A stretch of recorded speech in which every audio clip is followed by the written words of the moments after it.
Yan mga kabayabas, at si mama po ay magluluto daw po ng sinantol. Nakuha na po siya.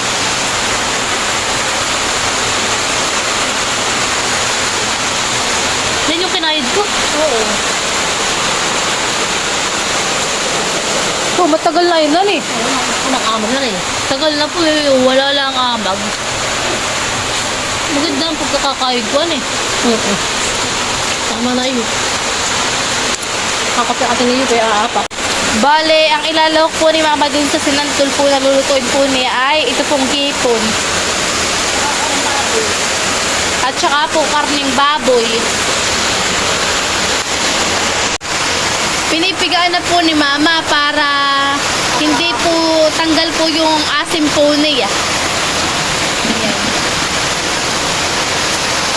At ang santol naman po ay maasim, kaya kailangan pong pigaan para mawala po yung kaunting asim. Hindi naman po lahat matatanggal yung asim, mayroon pa rin pong asim din.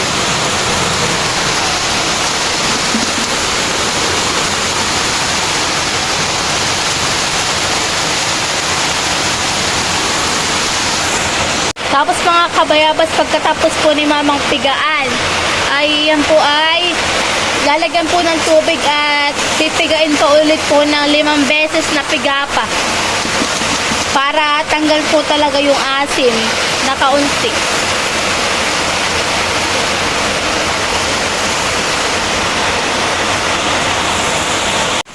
Bale, ang ilalahok po natin mga kabayabas ay hipon.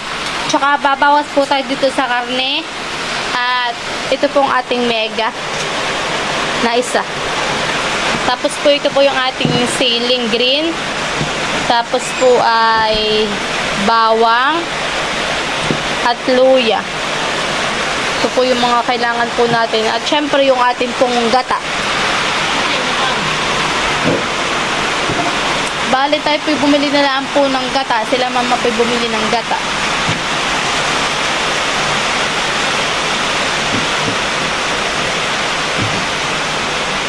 Ito po yung ating gata. Tatlo po ito. 3 kabuo. 3 gata. At habang nagbababad po si mama nung ating kinayod na santol, ay mag-iwa daw po muna siya ng ating karning baboy na panlahok din po. Babawas po lang siya diyan sa ating karne. Mamaya daw po ulit niya pipigain at mangalus daw po pag pipiga. Nakakailang piga ka na po? 3. May 2 pa.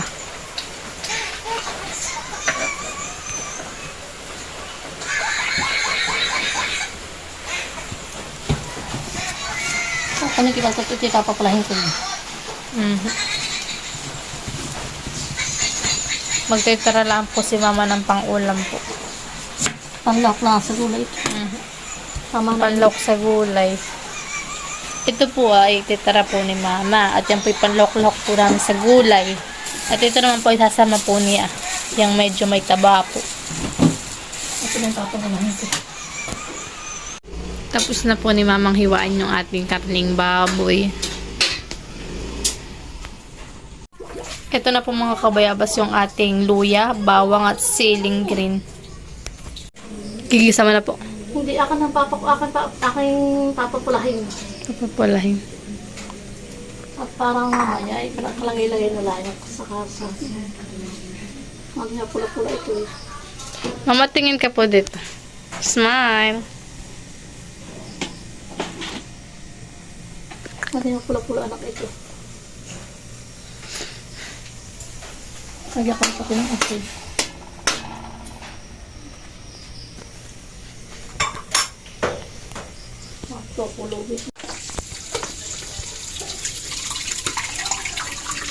Yan mga kabayabas, at last na piga na po yan.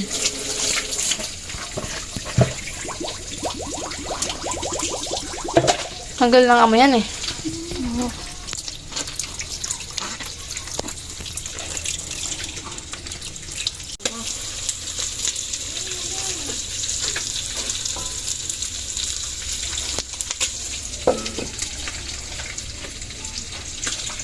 Tinatanggalan na po mga kabayabas si mama ng sungot yung atin pong hipon na panlahok po sa ating sinantol.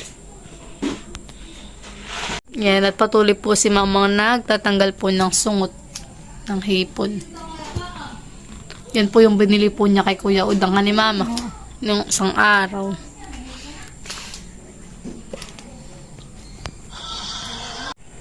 Lalagay na po ni mama yung Santol. santol. Baboy na.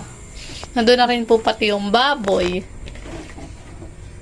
Tingnan po natin yung baboy. Ayan, ben na po yung baboy. Tinusta po ni mama. Tapos itong Ricardo. Tapos po yung Ricardo ay lalagay na rin po. Bawang at luya. Bawang at luya. Tapos yung hipon. Tapos po yung hipon. Tapos yung hulak yung ano. Yung kahuli ng gata. Wow. Sama na yung kakain gata. Parang maraming lahok. Ha? Tapos po ay yung huling gata. Para po ilaga. Hani mama? Ilalaga mo na yung ano. Santol. Dalawa po. Tatlo yun. Tatlo. Hinahanap ko pa.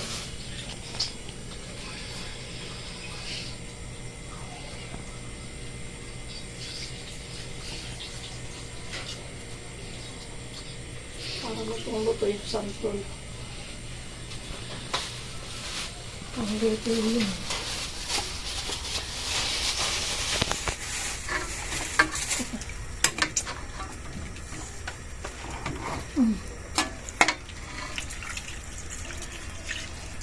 Para maluto yung santol. Ilaw yung santol ay. Lalagyan natin po ni mama yung mega. Wow. Mamaya ito sili anak at mahalang masyado. Okay. Honey. Pagluto na yung santol. Pagluto na yung santol. Kahit yung hipon. Pagka ito naiga na, saka ko ilalagay. Kita kayong kakanggata. Saka ko ilagay. Honey. Lalagyan na po ni mama pampalasa. Bitchin. Saka asin. Tsaka asin. Paminta. Ay, bawang. Paminta pala. Hindi na. Hindi na po. Hindi na paminta. Hindi na kagaya paminta. Hindi na santol.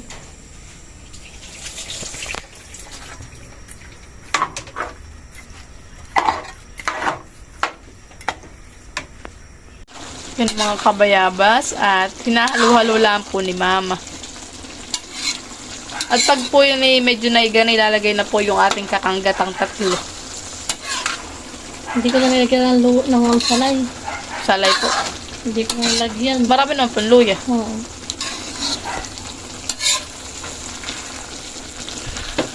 Mulan pati kanino. Natumod ako lumabas.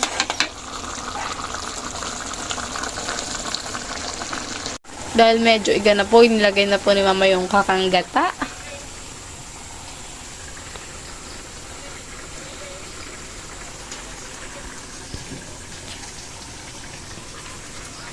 Yan, sarap po ni. Lalo pag kinabukasan ng mama ni. Tapos may kape. Sarap. Dapat yung maaga. Kahit pahapon. Tapos masarap ay bagong saing. Kaya nga kung sasakin mo. Nasa ikot siya yun. Tapos lang po.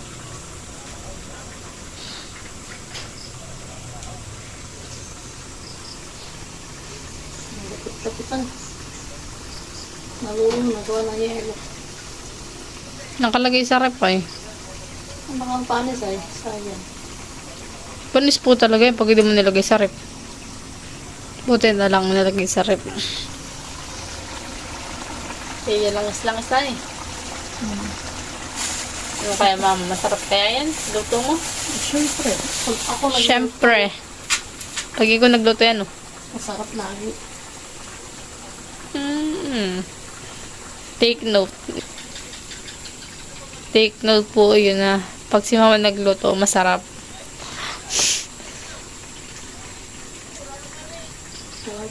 natin mapapalaka naman ang Kain. kain. Lalo pag munggo. Si Papa mahilig sa munggo. Kaya nga. Saan na pa kay munggo? Sa cottage save. Nalagay na rin po ang siling haba. Pampahaba ng buhay.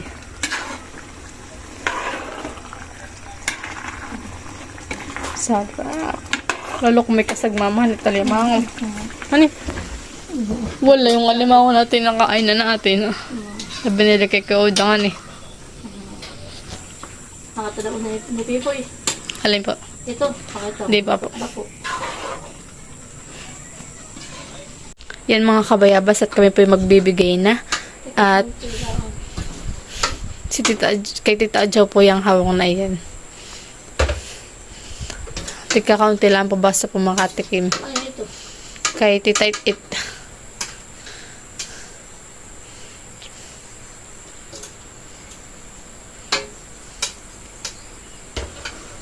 Kay Tito Emil.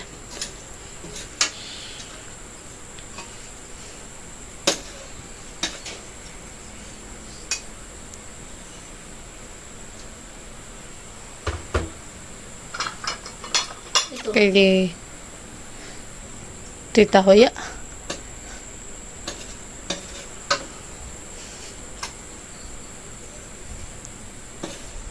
Ito, ya ito.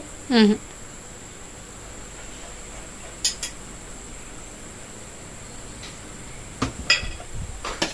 Kay Lola Paul.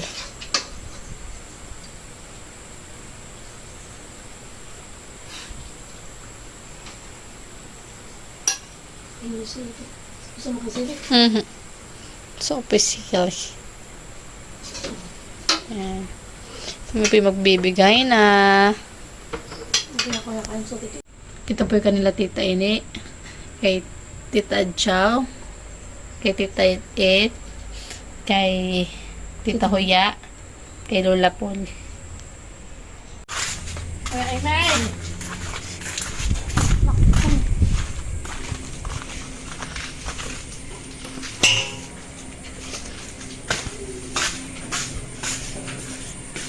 Kuya! Tao po!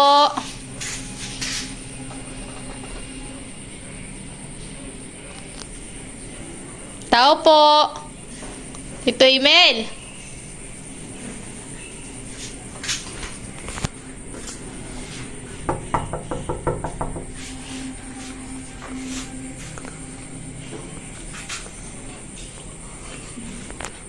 Ano?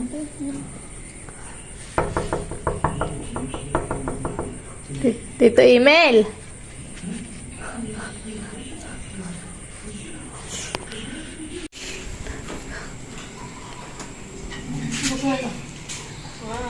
Thank you po. Sige. Tay!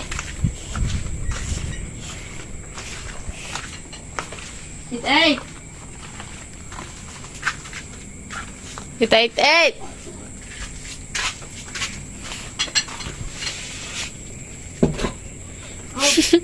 Ay, talaga ma. Salamat. Ako. Sige po. Lola Paul!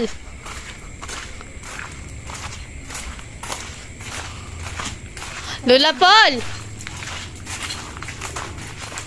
May taga po! Ay, si Tita Mali pala. Alin natin. Ito sa inyo.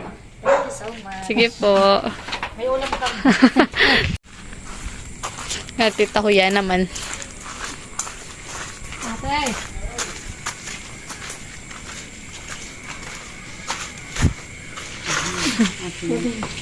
Salamat, Titi. Sige po.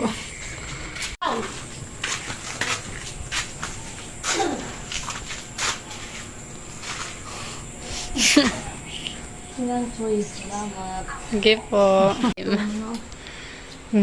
Kain po tayo. Nakain na po sila. Wala po namin silang tolo. Wala po sila ban. Ano eh? Wala nga eh. Sama maalas.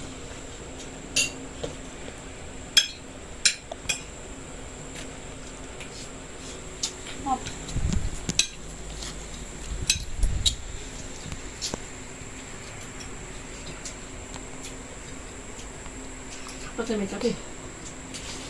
Bukas ang maga.